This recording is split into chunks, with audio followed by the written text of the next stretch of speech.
Hi, everybody.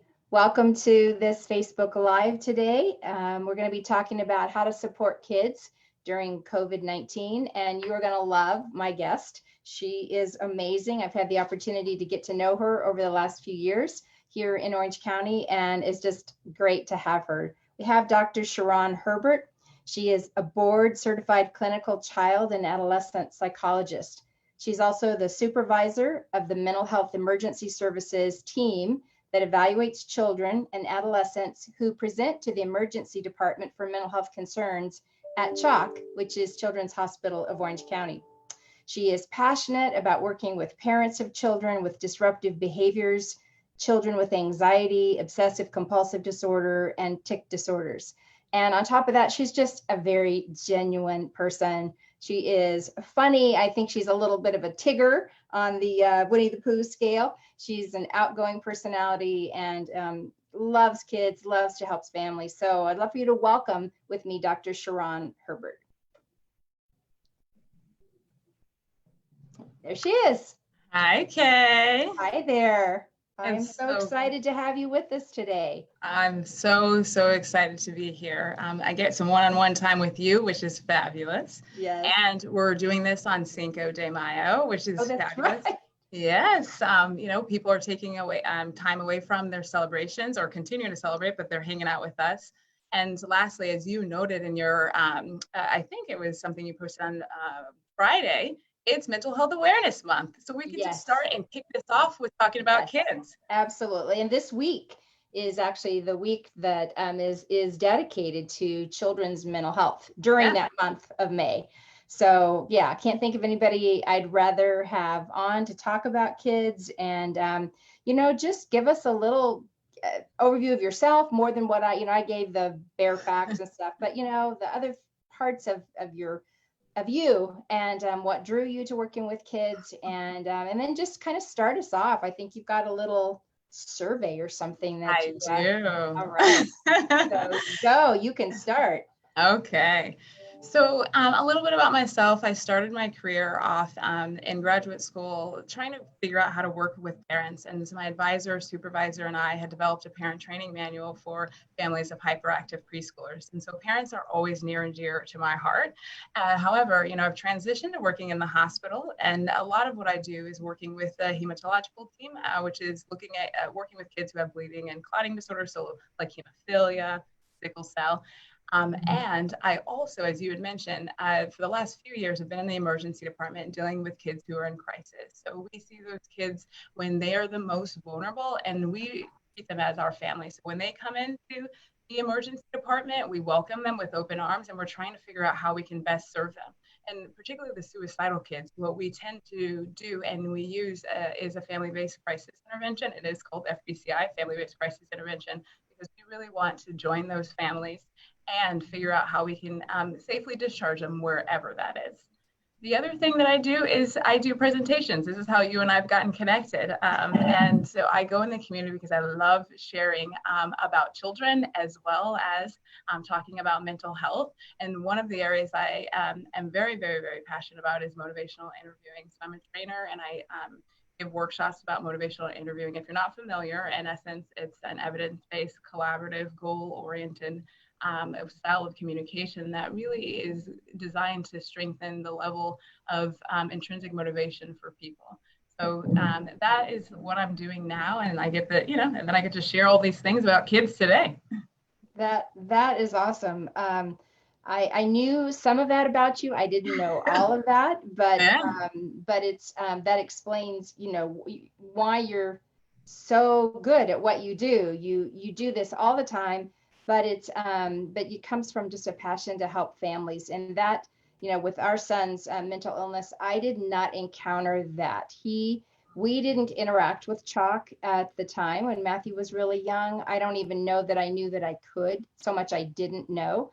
Right. But so I didn't get that opportunity to interact with you and your team. I just remember an experience of feeling very alone, like nobody was trying to help us as a family. It was either trying to help him, and when that didn't work right, then there was, if anything, we were blamed. Yes. Which is, I think, something that a lot of parents experience where they're blamed for their children's mental health problems. And so we didn't have a really great experience. I'm so glad that the families of Orange County and who come in from other counties also get to benefit from what you all now offer. So thrills me, really does. Yeah. So talk to us about the state of mental health care for children, kind of here and out from here as well. Yeah, so I think, Chalk has really done a lot in the last few years, and a lot of it is the partnership with you, and really like pushing I would say the county, but I think that what we're doing here under the leadership of Dr. Heather Husty, we're really making moves and making lots of changes in waves, I would say. So I can talk about mental health, but I will talk about specifically what we're doing at Chalk at Children's Hospital of Orange County in Orange County, California. So we've expanded since I've been here. We have services everywhere, acute mental health services, as well as pediatric psychology services. So we have an intensive outpatient program. We are in the emergency department.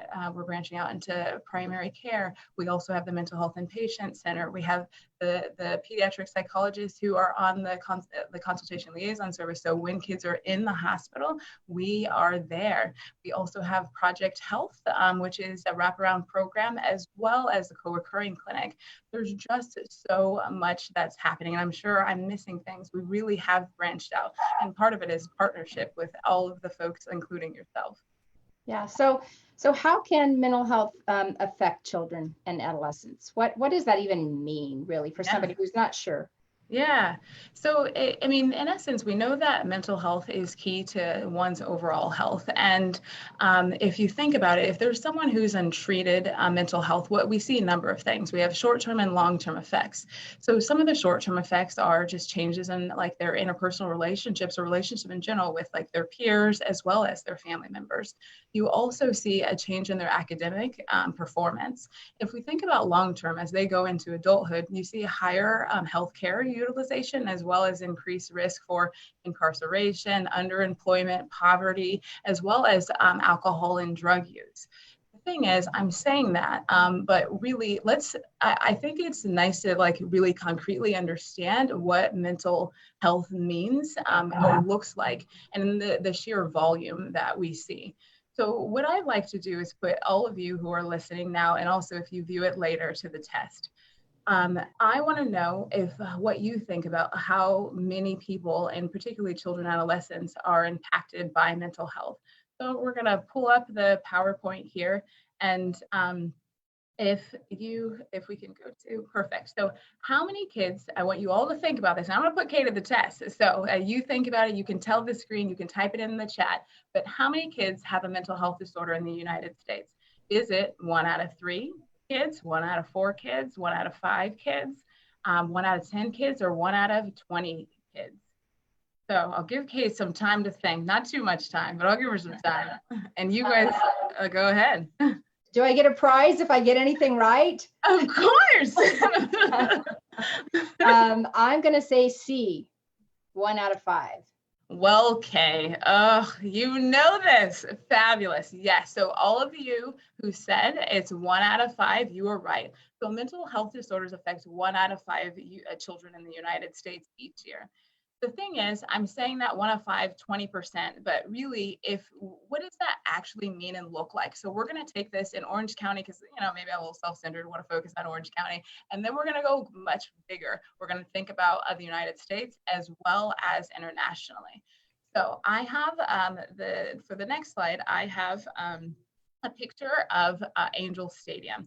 And so this is something I've taken from my boss, Heather Husey, which has done a nice job of like figuring out how many times we could fill Angel Stadium, which is the baseball stadium in Anaheim here in Orange County. So, okay, how many times do you think, if we consider the 725,000 kids that are in Orange County, how many times could we fill Angel Stadium if we think about 1 in 5 kids having a mental health concern? This is probably the last statistic that I feel pretty confident about. But because I've heard Dr. Hustey's presentation before, I'm going to say we can fill it 3 times. You are right. So anybody who said 3 times, you're correct. So about 145,000 kids in Orange County have a mental health concern. However, because I like to go big, we're going to think about nationally. And if we think about nationally, one of the things, I love sports. And so I was thinking, okay, what is like the biggest stadium in the country? And so for the next slide, it will show that it's Michigan. And however, because I have some friends that are near and dear to me and they're Buckeyes fans, I couldn't not put Ohio State on there. So you can choose which stadium you want to fill. However, they both house, well, Michigan houses 108,000 and Ohio State houses about 105,000. So it doesn't matter which one you want to fill. I'm not going to get into the rivalry. But if we were thinking about nationally, the amount of kids that would be impacted by mental health, if we're still considering that 20%, I'm not going to tell you how many kids are in the United States, but what would you say? Now we're getting into math. Yeah. I know. I'm sorry for all of you all who really don't like math. I apologize. I am not sure. It's tough to even think about. And so there are about 74 million kids in the United States. And wow. if we take, I know, and if we take 20% of that, about 15 million kids are struggling with a mental health concern. Wow. And so what that means is whether you choose Michigan or Ohio State, we would fill it about 135, 140 times. That is a lot of times to fill a stadium with people who are really struggling with mental health concerns. Wow. But you know, the thing is, if you think about 15 million is larger than our larger cities in the United States. So I thought, you know, why don't we go international? Let's think about the largest city in the world. And what I found was that the largest city happens to be where the 2020 or now 2021 Olympics will be held, so Tokyo. And what we know about Tokyo is that they have about 38 million people in the city. So if we think about the world at large and thinking about the number of kids at large in the entire world, how many times do you think we could fill Tokyo with the number of kids who are affected by mental health concerns? It's I can't even take a guess. I know it's astronomical. It's astronomical. So if you think about it, we have about 2 billion children in the entire world. And if the World Health Organization basically says that the range for kids who are impacted by mental health is about 10 to 20%. So let's just focus on the 10%. So if we say about 10% of all kids, that'd be about 200 million, and we would fill Tokyo like 5.25 times. That's a lot of kids who are dealing with mental health concerns. And so, you know, I think you all get it. The point is that there are a number of people who are impacted by mental health. And oftentimes we're talking about medical conditions like, you know, cancer or heart disease. But what people may not know is the second leading cause of death is suicide for kids kids and adults, I guess, 10 to 34. And it accounts for 17% of all deaths. And when we think about cancer and heart disease, cancer is number 4 at 6%, and heart disease is number 5 at 3%. It just means that it's so important to be talking about mental health because it is very pervasive. I'm sitting in stunned silence because I would have said I knew a lot of that, but I don't think I knew the magnitude on the, you know, I knew percentage. Yes. I couldn't have told you how many actual kids does that, exactly, you know, measure out to be? And it actually gave me goosebumps, but they weren't goosebumps of excitement. It was more just like oh, that breaks my heart. Yeah. To know that there are that many kids who struggle. So maybe there's a parent who's watching, or an aunt or an uncle or a neighbor, a kind neighbor, and what might be some warning signs that one of these millions and millions and millions of children might be experiencing a mental health issue? I mean, kind of just start from, well, first of all, can really young children experience mental illness? Yeah, they can. You know, it ranges from very, very young preschool age all the way till, I guess, 17 years, 364 days before they become an adult. And, you know, for us, what we're looking for, mental health providers, are like a set of symptoms. So many things that kind of account for what's going on, and also a significant impairment in their level of functioning. And so if we're thinking about, as you're talking, I think you're getting at like, what do we see with kids who are younger versus kids who Yes. might be older? Okay. So, in essence, with younger kids, we often see them acting out behaviorally. And I know some of you are like, well, I have a 2-year-old, 3-year-old, they're acting out so much. It's more than the terrible 2s or 3s. Oftentimes these kids might be getting kicked out of daycare or preschool, having serious and significant aggressive behavior or like a significant level of hyperactivity. When we move to the kids who are in that like school age range, we see some somatic complaints. And what that means are physical complaints, things that are happening in their body. So they might complain about, I have headaches, stomach aches, nausea, vomiting. They might experience diarrhea. So those are some of the things that we see with kids who are in that like school age range. When we move to that middle school, as well as teenagers or like the high school age kids, we see things that look kind of like what we as adults experience. So you see like persistent sadness, maybe they're avoiding social interactions, they're withdrawing, drastic changes in their mood and their personality, and also changes just like their like appetite, weight, their level of concentration.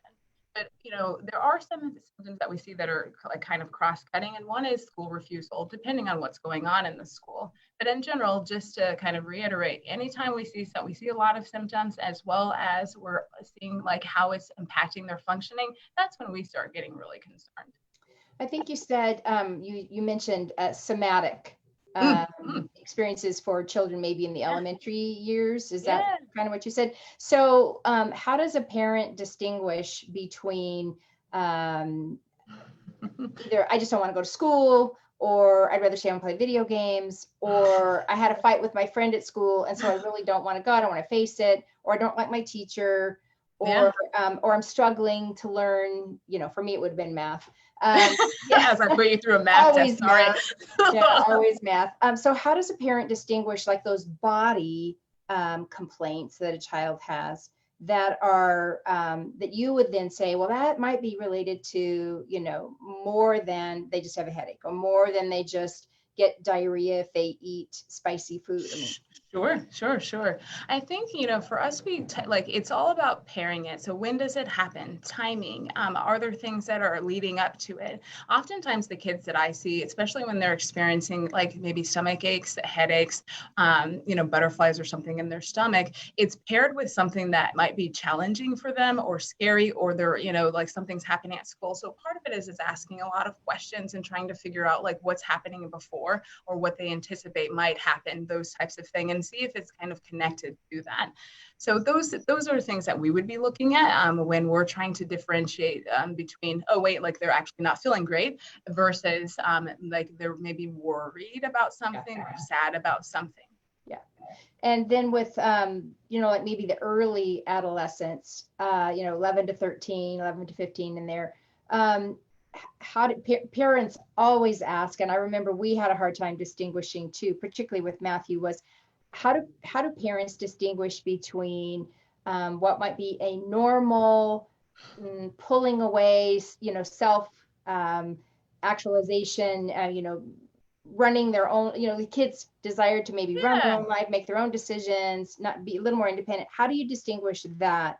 When does it become problematic? When does it become something that a parent this is not just their kids, they just have an attitude. They're not just giving you attitude. Sure.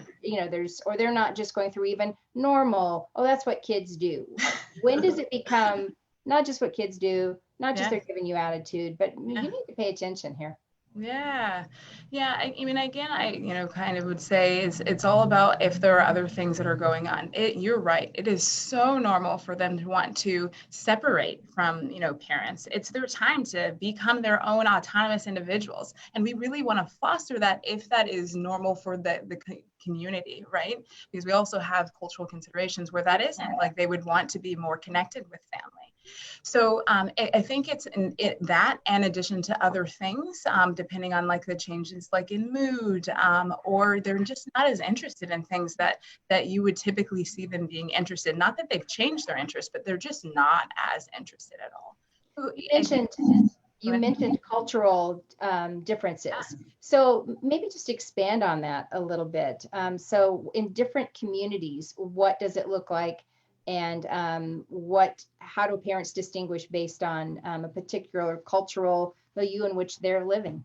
Yeah, it's something that's always on our mind, particularly if kids are coming into an emergency department, even when they're not. We're always thinking about the ways in which there are cultural considerations or ethnic differences. Maybe it's the LGBT community or varied social economic levels, in addition to like military community. So we're constantly having that in the back of our mind because if you think about it, everybody walks in with a different lens, and if we're thinking about culture for ethnic, underrepresented communities or ethnic differences, we're considering so much. Like part of what we might consider is like how they view mental health in general. So if they have any set of symptoms, is mental health something that's real, or is it more of like a physical complaint? Like, oh, I know they're having tummy aches. It can't be anxiety or something like that.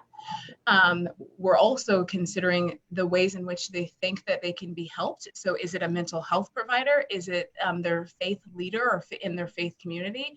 Or is it a spiritual, healer? And we know with certain communities like the Native persons or Alaskan Natives, that might be, it's a spiritual healer. And we have to figure out how to consider that in the type of work that we do.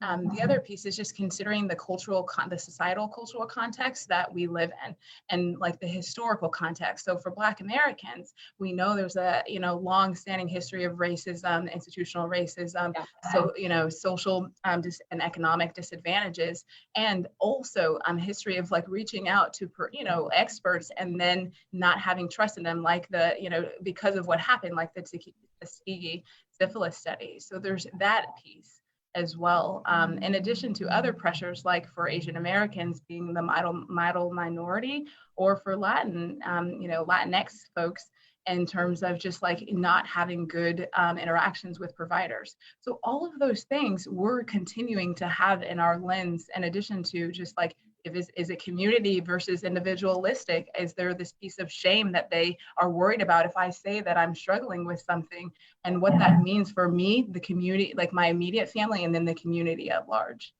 as well as immigration and acculturation. It's a pretty complicated mix there. It's not just a pretty straightforward. There are a lot of things to take into account. And one of the things that I have learned over the years is that there aren't that many child psychiatrists, psychologists to begin with. And then if you say, are there child psychiatrists, child psychologists, nurse practitioners, all that from communities of color? And the answer is no. So to be able to even find culturally sensitive or culturally relevant healthcare providers, it just makes the challenge even greater.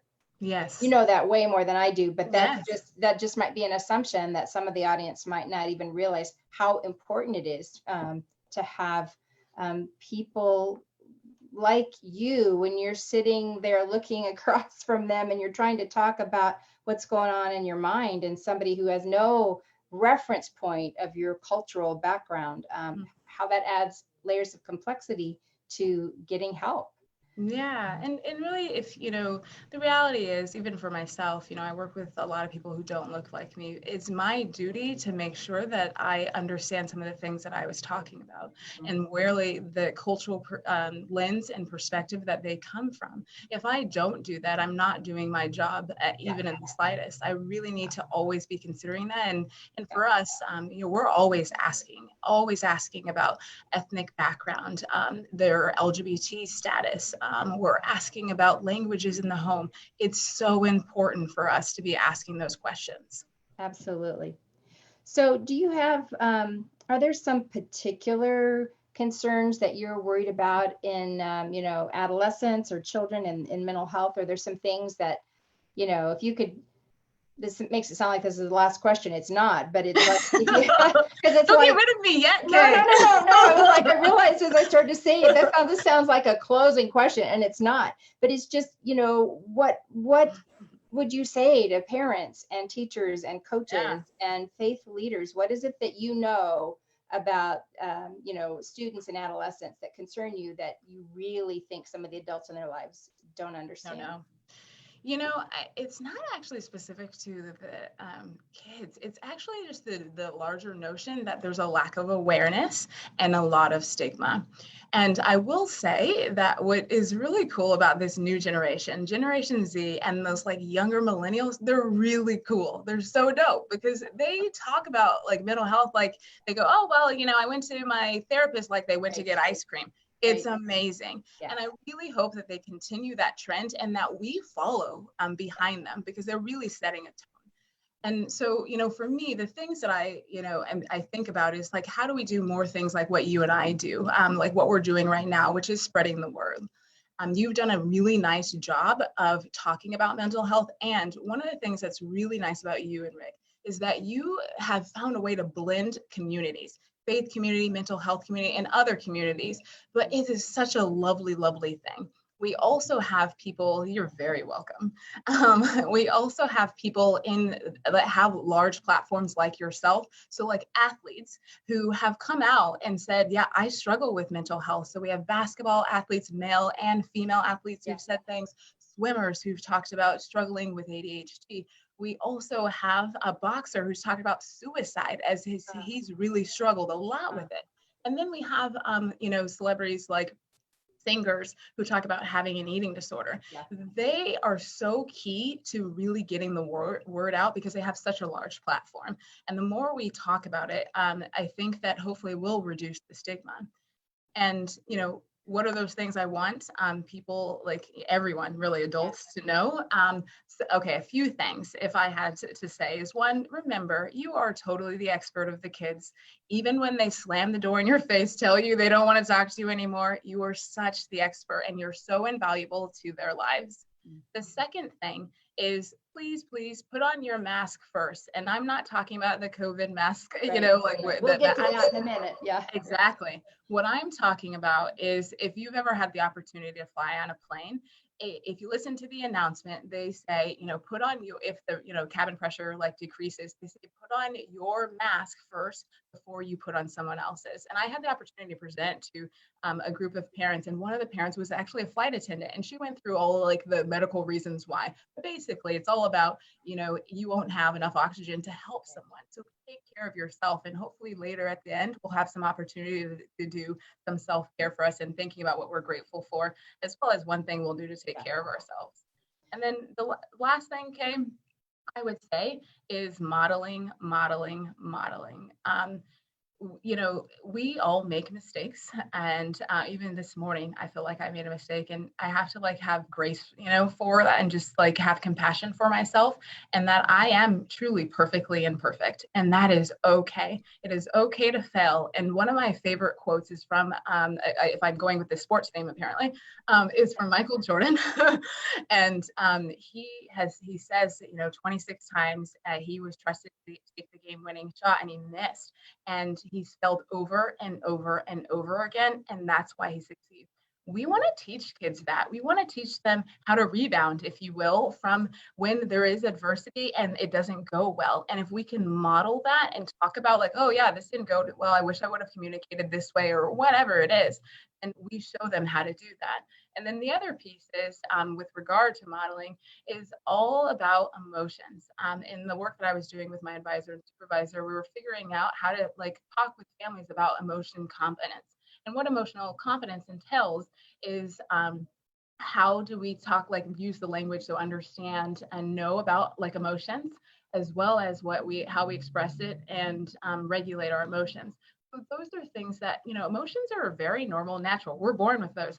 The other piece, the cognitive piece, comes online much later. And I'm sure, because I'm so silly and all over the place, it's probably still coming online for me. But it's so important to say, hey, like I'm experiencing this emotion. How do you show it to your kid? And if it doesn't go well, it's okay. How do you talk about, I wish I would have done a better job with conveying this, but I was really frustrated. So I need to work on that. Those are things I would really like to make sure that everyone knows. One of the things too that I have started saying to parents is because sometimes parents, they really realize two things. One, either their child, their student, their adolescent in particular, is not interested in therapy, is really opposed to maybe medication, opposed to Yeah. seeing a doctor, just opposed to treatment in general. Yeah. It's either scary, or they feel the stigma of it, or maybe they're just particularly in a period of which that just doesn't seem like the right way for them to go. Sure. So the parents can often be very frustrated with the fact that they don't feel like their child or their student is cooperating with the Sure. process. And I'm sure there's a lot that you say and work with to parents on how to work with their kids through that. But something you said made me think of what is in the parents' control, because that's not all. We cannot control somebody's readiness, for treatment or for therapy or any of those, or change. But what parents do have within their own control, their own tool belt, is to get help for themselves. And so when I talk to parents who are just frustrated with their kid, their student, their child, I just always say, well, but you can work on you. You can Yeah. learn how to deal with your own issues. Maybe you have anger issues. Maybe it's not easy for you to express affection. Maybe Yeah. you just come in as the judge and jury, and you're not listening, and you don't really know how to listen. Well, those are things you can work on in yourself, Yeah. so that gradually and hopefully it spills over, into your relationship with the child. But whether your child, since, I mean, Matthew had intractable illness, he just soon felt like nothing helped. And it clearly, because he took his life, he never did come to that place of feeling like he could work within himself. Yeah. But what we had to learn to do for ourselves was to be in therapy ourselves, work on our own issues, so that we had something to offer back. We had ourselves as stronger parents, more compassionate parents, parents who had looked in the mirror and said, okay, Rick, there's some things you really need to work on. And that just helped so much to not feel like, well, all of this is out of my control. Yes. Some of it is, Yeah. but the parts that you can control within yourself, we do become responsible to do. I'm sure you have some similar lecture that or advice that you give to parents along Yeah. those lines too. Yeah, very well said, Kay. It's like you are like a honorary psychologist. It's true. It's true. It's all about like letting go of the things you can't control, Yeah. and what is it that you can. And one of the things, like you said, to my point earlier, is take care of yourself. Yeah. So important. Yeah. And you model that for your kids. You do, and they do pick that up. They do. They pick up both the negative and the positive. Why not offer as much positive as possible? Exactly. Exactly. So we're talking about, we are in the middle of a national, actually global crisis with COVID-19, and we wanted to, this situation, the isolation, there's so much of it that feels like is going to affect kids and students. Do you have some particular concerns related to COVID-19 for kids' mental health? I think what I'm concerned about is the long-term effects, and we don't have a lot of information about like what that's going to look like, even with the historical like quarantines in the past many decades ago. For me, I think the thing that I'm probably most concerned about is what's going to happen in the emergency department in terms of like the sheer volume of kids who come after the quarantine lets up, if you will, or we're able to do more. What is that going to look like? And the reason I say that is, prior to all of this, we were seeing, high volume, which clearly is concerning. And right now, we're not seeing as much volume. And people might say, oh gosh, that's fantastic, you're not seeing as much. But I'm just worried they're not coming because, we're all scared for good reason about what it would be like to be in the emergency department. And, for specifically with regard to the types of kids we see who are suicidal, one of the things we do in the emergency department is the nurses they screen kids who are 11 and above, no matter how they come in, whether it's like they broke their leg or they came in for anxiety about suicide. They ask a few questions, and they then, it's a way to say, hey, like what's going, is this something that's going on for you? And then we go, figure out what to do after that. The thing is, when we first started to do that about 2.5 years ago, there was a 10% hit rate. So they were saying yes to one of the 4 questions. And these 4 questions are, In the past few weeks, have you wished that you were dead? In the past few weeks, have you thought that you or your family would be better off if you were dead? In the past week, have you actually thought about killing yourself? And the last question is, have you ever tried to die by suicide? And if you said yes to any of those as a kid, then you would be asked the final question by the nurses, which is, are you actually thinking about killing yourself right now? And, when we had such a high rate, even though it's decreased to about 6 or 7%, which is what the literature suggests, that was very concerning. And so I know that's still happening. And we also know with high school students that about 17% have seriously thought about dying by suicide. And now you're adding, okay, fine, they're not in school, but there's so many other stressors. The ones who are graduating are missing out on like the physical act of doing some of those things like prom and like grad night and graduating. And there's so much going on. And so I'm actually a little terrified because I don't know what's going to happen once things open back up and people feel like they can come to us. See, I think I had heard that, but before either from you or from someone else, I think I assumed that the emergency room would be like completely overcrowded. Yeah. That people would be there in droves, not just for COVID-19, but just that they were that their mental health issues were escalating. And you're seeing something. Is that reflected across the country, or is that actually yes. County? Okay. Yeah, no, it's not unique to Orange County. We're actually seeing a lot of decreases in general people presenting to the emergency department. And what's scary is that people, might be sick with something and they're not coming at all. And so like in general, our emergency department, we're down maybe to 1/3 of what we would normally be, which, during this time is still busy time. It's flu, still flu season-ish. Now we're kind of transitioning technically out of it. Clearly we have COVID, but we would still be quite busy, and we're not as busy as we would normally be. And there aren't any like reputable studies from other periods of isolation or anything that we can draw from to say, oh, we predict, this and this, or this amount of kids. We don't have that. There is some literature that I'm not so familiar with. I do know there is some literature with regard to just like the impact like a year later and just like possible trauma for kids. And so I do think that we're going to have to figure out how to transition kids back into life. But the reality is we're going to transition all of us back into life. We're all going to have an adjustment period just to figure out like what are we going to do when we get back to whatever the new normal is going to be. Yeah. A week or so ago, we had Dr. Bruce Perry on a Facebook Live, and he's, just incredible. And my 8-year-old granddaughter had just said to me like a day before that, and I told him about it online, just about COVID-19. She said, Grammy, when they first said I couldn't really hug people, I thought, well, I can do that. Because first they were saying like 2 weeks, and she said, I thought, okay, I can do that. I mean, that's not really fun, but I can do that. And she said, and her little face got so serious, and she said, I just didn't know how much it would hurt. And I know it just touched my heart so much, because she articulated, I think what we all feel is that I think we've all thought, well, I can do that for, X amount of time. I can do that for a few weeks, whatever. And the longer it goes on, I think the more many of us are feeling that same thing. Man, I just didn't know how much it would hurt to not be or feel as connected. Even if we can connect like you and I are right now, we're looking face to face, this is real time. I see you, you're smiling, you're reacting. And so that does a certain bit of connection for us.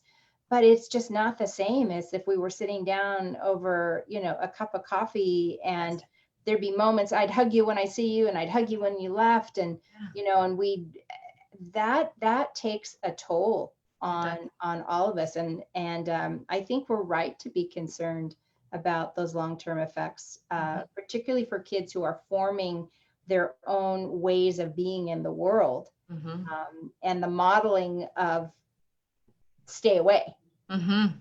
Don't connect, don't touch, don't get near. That That's kind of scary to think about. It really is. They're especially like teenagers and all kids really, they're trying to figure out how to individuate. And now we're telling them, no, you have to be here with us. And I do think that I think all of us truly are grieving. We're grieving the loss of just like the sense of what we thought was normal. And, hopefully over time can get back to whatever the new normal is, Yeah. where we are able to do the things that we are used to doing. Things have changed. Parents are trying to manage their kids' school workload, and do their job. And that's tough. It's definitely not easy. So this isn't only just about kids, it's also about parents and how we're all trying to respond. And, again, we're all trying to figure out how to like go through this, and we're not going to do it right every time or the first time. However, hopefully we can figure out how to respond to your, granddaughter's comment in a way of going, I too feel that way. Yeah. I too, it hurts me as well. Yeah. Her mom and I both said that, it's like, absolutely. It's like, yes, hurts my heart too. Yes. You're not alone in feeling, that sadness and that hurt. So in maybe during COVID-19 or during the fact that we're, are more isolated or more staying at home or something, it feels like that it's a time when addiction and addictive behaviors and stuff could also really soar as ways to comfort or deal with stress or deal with anxiety. So talk a little bit about how, addiction just in general affects, kids, students, teenagers, and how do you support them within their, the fact that they might have a substance use disorder? How do you support them? Yeah, I mean, we already know that many kids use various types of substances or drink. So if we're thinking about, once folks to get to 12th grade, we're seeing 2/3 of students have tried alcohol, and about nearly 2 out of 10 of these 12th graders have also used prescription medication, even though they don't have a prescription. Wow. And the other piece is just to kind of note is that 50% of kids have used marijuana, throughout their high school years. So, we're already starting with that baseline, and now we're having to deal with all these types of stressors.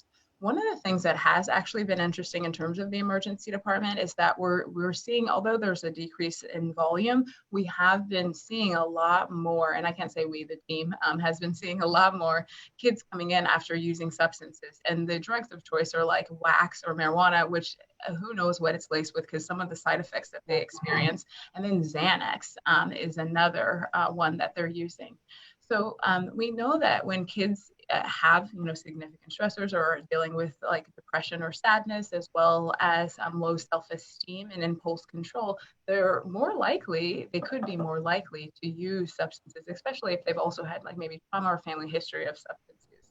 And if we're talking about addiction, we know that that's like, the brain is craving or seeking or trying to use one or more substances.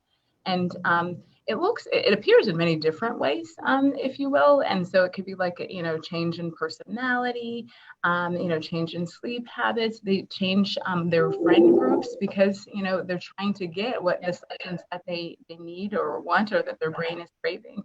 As well as a change in like their behavior. So, sometimes like what we see, they're like increasingly more argumentative. They might break rules. They might be engaging in like they're lying and more defiant. So those are types of things that we, see. And when it comes to how do we support them, how do we get them to treatment, which is like really difficult, right? Oftentimes we make the referrals to either an outpatient program or like residential or inpatient program, depending on the level of severity. And it's, how do we as a unit kind of support them as they go through this process? Sometimes, our kids will say that once we've had the conversation and worked with them, they might say, well, honestly, I'm really anxious or I'm depressed and like this makes me feel better. So do we do something that's like a dual program where we're addressing the other mental health concerns as well as the substance use concerns? Yeah. So I didn't ask you this ahead of time, but I think that you were just talking about marijuana and just the heavier usage, Yeah. and it's received more of a thumbs up in our country. It's Sure. legal, here and other places. So, um, how do you make an argument to a child or teenager, Sure. adolescent, Yeah. that it might make them feel better for a while? I mean, who's going to say? I mean, that's sometimes that feels like a losing argument to say, oh no, that doesn't make you feel better. Well, It you is a don't losing feel better. argument. So it feels like, okay, so maybe that's not the argument to use, but the argument more along, it might make you feel better now, but it's not going to help your anxiety over Mhm. a long term. How do how does a parent make that case in a way that hopefully, the child or the student listens to? Yeah, a lot of times what I personally tend to do is try to get at like what the child or adolescent's values are. And, coming from a motivational interviewing spirit, it's really all about like partnering with them, accepting them where they are, and, having true compassion. And so if I'm doing that and I'm embodying that spirit, I'm hearing where they are and I'm trying to understand better what it is that they want. And oftentimes I can think of a couple of cases where I had kids where we were talking about their substance use. They were talking about it, how it wasn't like an issue. And then over time, they're like, but I really don't want this. And then that is my in. I'm Right. like, gonna jump on that like nobody's business and then start talking with them about it. But, as a parent, I think it's a little harder because you love this person. You don't want them to like be impacted. And we know what the effects can be, and we're scared.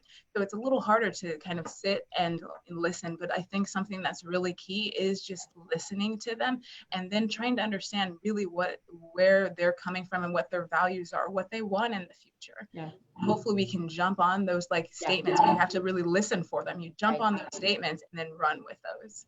And I would just add, not only do you have to listen to them, but to listen to them, you actually have to be present. Yes. So that feels like it's one of the unexpected blessings, if you will, around COVID-19, is that at least in healthier families, that could be a good thing for them Yeah. to be spending more time together, because your family member, your child, your student is only going to tell you things if you're there. It's true. And if you're not there, then you don't have the opportunity to even build your listening skills and to hear what it is that matters to them. So just as we're coming to the end of our time here, let's just talk a little bit about suicide and children who are experiencing suicidal thoughts Yeah. or behavior, which is terrifying Mhm. to a parent. So, what do you want to say what can you say about that for parents whose children, Matthew expressed suicidal thoughts and ideation. First time I heard him express it, he was about 11. And I will never forget the first time I heard him talk about it, because I felt like my heart turned to stone and dropped to the ground. It Yeah. just, I had no place to even put Of course. that response from him. So, talk to parents a little bit about that, and what can they do? What do they need to do? What do they need to, just talk to us a little bit about that. Yeah, of course. I'm happy to. Given the work I do, it's kind of like my bread and butter at this point in time. And so we know that it is very difficult, especially to hear that someone, again, you love and care for wants to not be here and they feel like they don't have any reasons to live anymore. And so, one of the things to do, I think, if I had to, suggest something, it's all back to what you were just saying, which is that like giving that space to listen and let them talk. And if they don't want to talk and they might just need you to sit with them, just sit with them. Sit with them as quietly as possible. So figure out what you're going to think about in your head as you sit with them, to be with them, because hopefully if you continue to do that, they may feel more comfortable opening up to you in the long run. And I think I'd be remiss if I didn't go over some like warning signs, because I think it would be important to like talk about those. Yeah. So if we're thinking about risk factors and warning signs, we know that there are some key like risk factors, which are thinking about like having that feeling of hopelessness, as well as just like kind of lack of social connectivity or not feeling connected. And some other warning signs, I think you had already just mentioned about it with regards to Matthew, is that he was talking about wanting to die, wishing he were dead, or wanting to kill himself, as well as, like I said, the hopelessness piece, in addition to feeling like they're a burden. They're a burden to their family, their friends. The other piece is that, you know, we tend to see kids who also self-harm. And one thing that I hadn't been thinking about a few years ago until I came across some research that had suggested that people who are around other people who self-harm are more at risk for suicide, whether it's having suicidal ideation or actually attempting to die by suicide. So those are things that now for sure I'm asking not only if they're engaging in self-harm behaviors, but if they know anybody who also is engaging in self-harm behaviors. The other pieces are if they've started, not only have they talked about like wishing they were dead or actually wanting to die, if they've talked about like figured out like I have a method, which means like what they're going to use to try to die by suicide, a plan, which is the ways in which they would actually carry out using that method, and then do they have access to whatever it is they had thought about for their method. You know, we also see ways in which they will do like suicide notes or talk, you'll see final arrangements, and some of this looks like it's not like the traditional suicide note, like something handwritten. It could be a text, it could be something posted on social media, any of the platforms. And then you're also seeing them giving away things that that are prized possessions for them. So, you know, perhaps there's something that they really value, and you're seeing them just start giving all of those things away and pulling away from various folks in their lives. And then the last thing is just really thinking about like dramatic changes in like behavior, things that I've already kind of mentioned already, but it's just, you know, withdrawing school, sudden changes in way, maybe just being disinterested not only in their parents, but, you know, just in general. So what should parents do? Yeah, great question. If your kid is at risk, there are a couple, there actually is a couple of hotlines that they can call. If we could actually pull that up for this slide.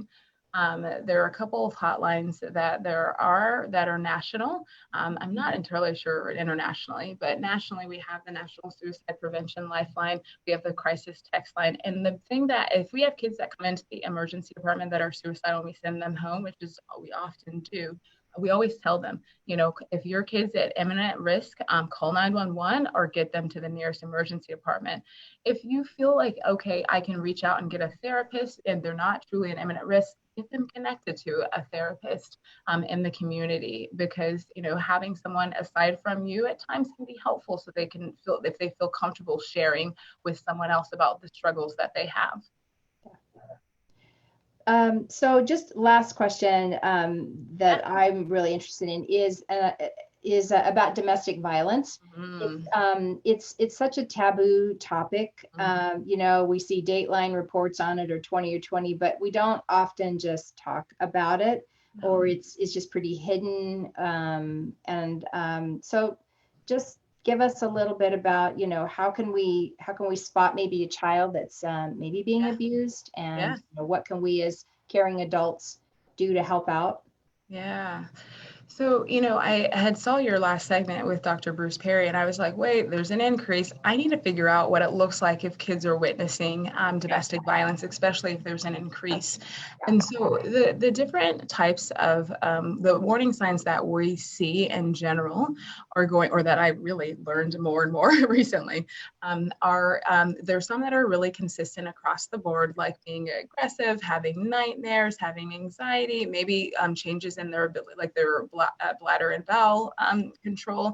And then as we move to like school-aged kids, we start to see like changes in their like their schooling. So perhaps they're, you know, they have poor grades, they have low self-esteem, perhaps even digestive issues, and then you might see fear of abandonment.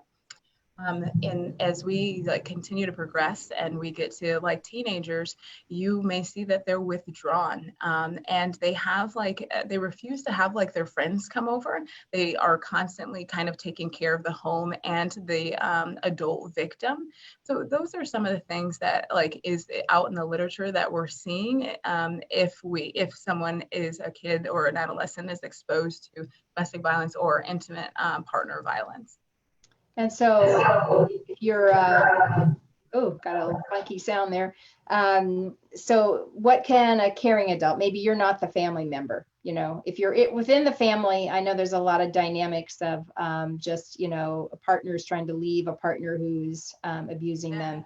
There's a lot of, that's a pretty complicated situation. Probably don't have time to, you know, really not worry about it, but we don't know how to fix all of that. But in this particular segment, but like if you're a caring adult, and you suspect or you see something, when do you step in? When do you call somebody? When do you? Yeah. There are some national hotlines, and I actually can get those for you so we can make sure to put it up on the website. And I think, just kind of showing that care for whether it's the kid or the adult victim, if you also are noticing there's something going on with a particular individual who maybe with more withdrawn and, acting in ways that's not consistent with their typical behavior.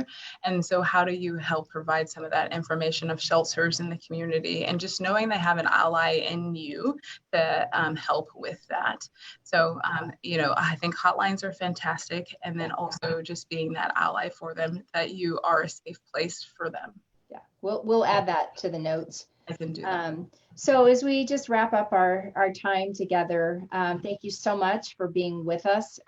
You have a wealth of knowledge and experience, and I think the children and families that get to work with you are really privileged because you bring a lot of compassion and a lot of skill. Any last words, any last things you want to say to us or ask us or make us think about? Yes, actually I do. Well, one, thank you so much for this opportunity. I'm always excited to talk about children and mental health. I think the last thing I'd actually like for everyone to do is there's a lot going on, and whether you have kids or not, you work with kids or not, I think we need to take time to slow down and think about ourselves. So what I would really like, I do believe there's a chat platform. If all of you who are watching now, and even if you are watching later, if you wouldn't mind kind of noting 3 things that you feel thankful or grateful for, and then also one thing that you want to do for yourself as we go through this interesting time and are trying to kind of make time for ourselves. And Kay, if you're willing to share, I can think of a couple of things that I find myself feeling thankful and grateful for, as well as what I can do this. Sure. Well, why don't you share one thing you're thankful for and one thing you're going to do, and then I'll wrap it up with those same 2 things for myself. Okay. Well, I'm really grateful or thankful for just my health. I think right now it's very clear that there's a lot going on, and so I'm happy that I'm been lucky, fortunate enough to be doing well. And then the one thing I'm going to do for myself is I'm going to have like a little dance party. I mean, why not have some music and enjoy that time? People who know me know I cannot dance, so you will probably never be inviting me to your dance party. I will. You would, but it would be really embarrassing. Well, I am absolutely grateful that I have the ability every day to get outside, and that is so restorative to me, is to actually be outside a little bit every day. I'm so glad I don't live in Manhattan where I have to just look straight up to try to see the sky between buildings. I love that I can be outside. And then one of the things that I am going to do for myself this week that I also really enjoy is I'm super nerdy, but I like to watch the birds. And I just sit in the early morning and just sit and listen. And I've decided it's kind of like, if you build it, they will come. It's like, if you sit there, they will come. And so hummingbirds dive bomb me. And there's this Western tanager bird that's in a migrating mating season. And so it's gorgeous. It's yellow, black, and red. And it's just this most beautiful bird that is here for just a little bit of time. So I'm going to watch the birds. and I'm grateful that I get to be outside. So Dr. Sharonne Herbert, thank you for being with us. Can't wait to see what everybody puts in the comments of what they're grateful for and what they're going to do. And we will talk to you again. God bless you. Good to be with you.